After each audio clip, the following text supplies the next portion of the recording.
And joining me now is Cyntoia Brown's attorney, Charles Bone. So, Charles, let's talk first about the original trial. Why is it that the jury was not allowed to hear about this young woman's life? There's a story that's in the Nashville scene. It's very lengthy. We're going to put it on our social media. It goes in extensively into her life growing up and the abuse that she suffered. Why didn't the jury hear that? Well, thank you for having me, Joy. This has been a case that we've been involved in for 7 years on the appeal of the initial decision.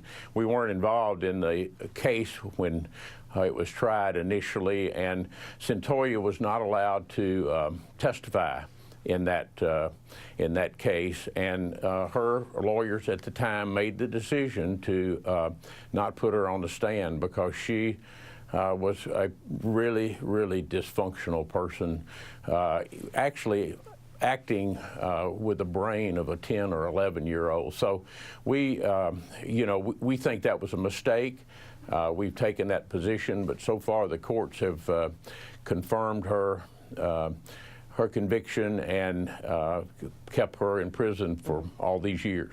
And one of the people who helped confirm that conviction was Preston Shipp, and he was a former Tennessee Assistant Attorney General who is quoted in this story in the Tennessee scene and saying this: in time he would learn about Cyntoia, he would find out about the depraved state the girl was in at the time of the murder, he would discover the things that had been done to her and why she might reasonably think a stark naked 43-year-old man would go for a gun when she refused his advances. Before knowing any of this, though, Shipp had successfully argued against her.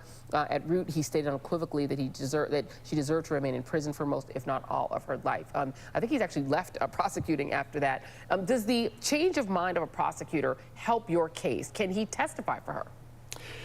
No, that probably will not be admitted, but Preston has been a very courageous advocate for Cyntoia since he learned they met each other in prison when he was actually teaching her at a college class that she was involved in. So he won't be allowed to testify, but we think his statements and his outreach will be hopefully very effective in our petition to the governor for a commutation of her sentence this year. Well, I appreciate you, Charles Bone. We're in this moment where we're thinking about things like the Roy Moore accusations that we know, which is obviously completely separate, but of the abuse of teenagers by adult men is sort of a thing that people are thinking about. So we appreciate you coming on and telling us about this story. Thank you.